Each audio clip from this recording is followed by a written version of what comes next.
Gandhi national rural employments guarantee ஸ்கீமுக்கு மத்திய அரசிலிருந்து வர வேண்டிய நிலுவை உடனடியாக அதை வழங்க வேண்டும் என்றும், அதேபோல எஸ்எஸ்ஏ திட்டத்தில் அந்த கல்வி திட்டத்தில் தமிழக அரசுக்கு விடுவிக்க வேண்டிய தொகையை உடனடியாக விடுவிக்க வேண்டும் என்றும், அதோடு தமிழகத்தில் தொடர்ந்து இருமொழி கொள்கை கடைபிடித்து வருகிறது, அதை தொடர வேண்டும் என்றும், நாடாளுமன்ற தொகுதி மறுசீரமைப்பை தமிழ்நாட்டிற்கு எந்த விதத்திலும் பாதிப்பு ஏற்படாத வண்ணம் அந்த மறுசீரமைப்பை நடத்த வேண்டும் என்றும், அதேபோல கோதாவரி காவிரி இணைப்பு திட்டத்தை விரைந்து செயல்படுத்த வேண்டும். தமிழ்நாடு நீர் பற்றாக்குறை மாநிலமாக இருக்கின்ற காரணத்திலே தொடர்ந்து தமிழ்நாட்டு மக்களுக்கு தேவை நீர் கிடைப்பதிலே சிக்கல் இருந்து கொண்டிருக்கின்றது. அதை நிறைவேற்றுகின்ற விதமாக நிலையாக தமிழ்நாட்டு மக்களுக்கு நீர் கிடைக்கின்ற விதமாக கோதாவரி காவிரி இணைப்பு திட்டத்தை விரைவுபடுத்த வேண்டும் என்றும், அதேபோல் நடந்தாய்வாளி காவிரி திட்டம் ஏற்கனவே அதிமுக ஆட்சி இருக்கின்ற பொழுது பாரத பிரதமர் இடத்தினுடைய கவனத்திற்கு கொண்டு வந்து அந்த நடவடிக்கையின் பேரிலே நாடாளுமன்ற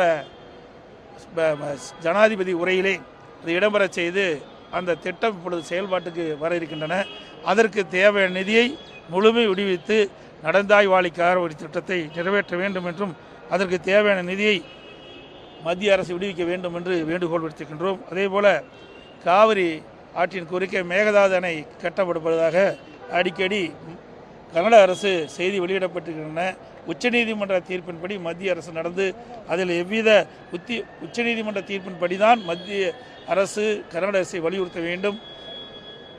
அதையும் எக்காரணத்தை கொண்டும் மேகதாதிலே அணை கட்ட மத்திய அரசு துணை நிற்கக்கூடாது என்பதையும் வலியுறுத்தியும், அதே முல்லை பெரியார் அணை நீர்மட்டம் ஏற்கனவே உச்சநீதிமன்ற தீர்ப்பின்படி 116 142 அடி உயர்த்தப்பட்டிருக்கிறது.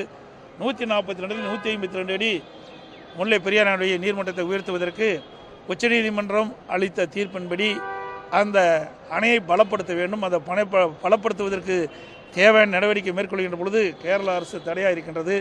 அந்த தடையை நீக்கி உச்சநீதிமன்ற தீர்ப்புப்படி அணையை உயர்த்துவதற்கு தேவையான நடவடிக்கை மேற்கொள்ள வேண்டும் என்று நான் கேட்டுக்கின்றேன். அதேபோல தமிழகத்தில் ரயில்வே திட்டங்கள் பல நடைபெற்றுக் கொண்டிருக்கின்றன. அதற்கு தேவை நிதி ஒதுக்கீடு செய்யப்பட்டு அதை விரைந்து செயல்படுத்த வேண்டும் என்று கேட்டு, அதோடு போதைப்பொருள் நடமாட்டம் தமிழகத்தில் அதிகரித்துகின்றது என்பதையெல்லாம் சுட்டிக்காட்டி தேவையான நடவடிக்கை மேற்கொள்ள வேண்டும் என்று மத்திய உள்துறை அமைச்சரை சந்தித்து நாங்கள் கோரிக்கை மனு அளித்திருக்கின்றோம். எதிர்க்கட்சி தலைவர் என்ற முறையில் தமிழ்நாட்டிற்கு பல திட்டங்களுக்கான நிதியை ஒதுக்கீடு செய்ய வேண்டும் அப்படின்றதெல்லாம் நீங்க பேசியிருக்கீங்க. அரசியல் ரீதியாக இரண்டு தலைவர்கள் மட்டத்தில் நடைபெற்ற இந்த பேச்சுவார்த்தையில என்ன நடத்தப்பட்டது? அதிமுகவும் பாரதிய ஜனதாவுக்கும் இடையே கூட்டணி உடன்படிக்கை ஏற்பட்டு விட்டது அப்படின்றத நாம ஏற்றுக்கலாமா? நீங்க பத்திரிகையில தான் போட்டுட்டு இருக்கிறீங்க, அப்படி எந்த இதுவும் கிடையாது. இப்ப முழுக்க மக்களுடைய பிரச்சனைக்காகத்தான் நாங்கள் வந்திருக்கிறோம். இன்னும் ஒரு ஆண்டு இருக்குது தேர்தலுக்கு.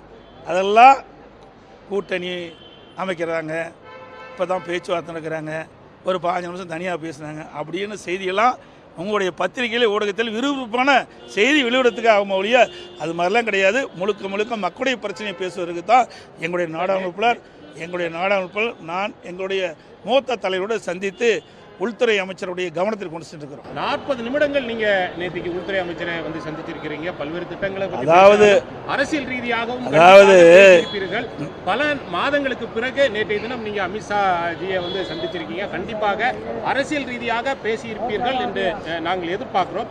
கண்டிப்பாக அந்த அரசியல் ரீதியாக பேசப்பட்டது என்ன என்பதை கொஞ்சமாவது நீங்க சொல்லுங்க. அனைத்து இந்திய அண்ணா திராவிட முன்னேற்ற கழகத்தை பொறுத்த வரைக்கும் முழுக்க மக்களுடைய பிரச்சனையை பேசுவதற்கு தான் நாங்கள் வந்து அவரை சந்தித்து பேசியிருக்கிறோம்.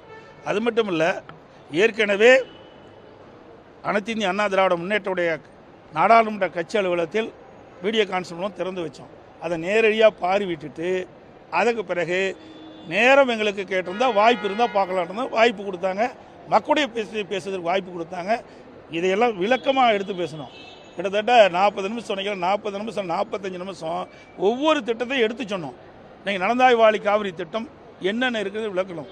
அதுபோல் கோதாவரி காவிரி இணைப்பு திட்டம் என்னென்னலாம் இப்பொழுது நடவடிக்கை மத்திய அரசு எடுத்து வருகிறது என்பதையெல்லாம் சுட்டி காட்டணும். ஏங்க இல்லை இருக்குது. இப்போ எலெக்ஷன் நடக்குது, எலெக்ஷனாக அறிவிச்சிருக்கிறாங்க. அது வேண்டாங்க. போன தடவை 2 எலெக்ஷன் நடந்தது. 2019 நடந்தது. எப்போ கூட்டணி அமைச்சோம்? 2021 இருந்தது. முதல்ல நீங்கள் சிந்திச்சு பாருங்கள். எல்லாமே தேர்தலுக்கு நெருங்கும் போது தான் கூட்டணி அமைப்பாங்க. கூட்டணி என்பது வேற, கொள்கை என்பது வேற. எங்களுடைய கொள்கை எப்பொழுதும் நிலையானது.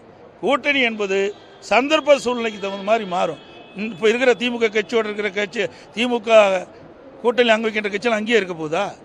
அதெல்லாம் கிடையாது. அதாவது அந்த நேரத்தில் எப்படி சூழ்நிலை ஏற்பதோ அதுக்கு தகுந்த மாதிரி தான் கூட்டணி மாறும். இப்போ நான் கிட்டத்தட்ட நீங்கள் பார்த்தீங்கன்னா அடுத்த மார்ச் தான் நடக்குது. இன்னும் ஒவ்வொரு ஆண்டு இருக்குது. ஒவ்வொரு ஆண்டுக்கு முன்பாகவே உங்களுக்கு விறுவிறுப்பான செய்தி வேணும், பத்திரிக்கை செய்தி வேணும் என்பதற்காக போட்டு கொடுத்து எங்கள் இடத்துல வாங்காதீங்க. எங்களுடைய நிலைப்பாடு இதுதான். தமிழ்நாட்டு மக்களுடைய பிரச்சனையை ஆளுங்கட்சியாக இருந்தாலும் சரி, எதிர்கட்சியாக இருந்தாலும் சரி, மக்களுடைய பிரச்சனையை முன்வைத்து மக்களுக்கு தேவையான பிரச்சனை தீர்ப்பு வைப்பதிலே முனைப்பாக இருக்கின்ற கட்சி அதிமுக கட்சி என்பதை தெரிவித்து அனைத்து ஊடகங்களுக்கும் பத்திரிகைகளுக்கும் நன்றி, வணக்கம். செய்திகளை உடனுக்குடனும் துல்லியமாகவும் தெரிந்து கொள்ள சப்ஸ்கிரைப் பண்ணுங்க.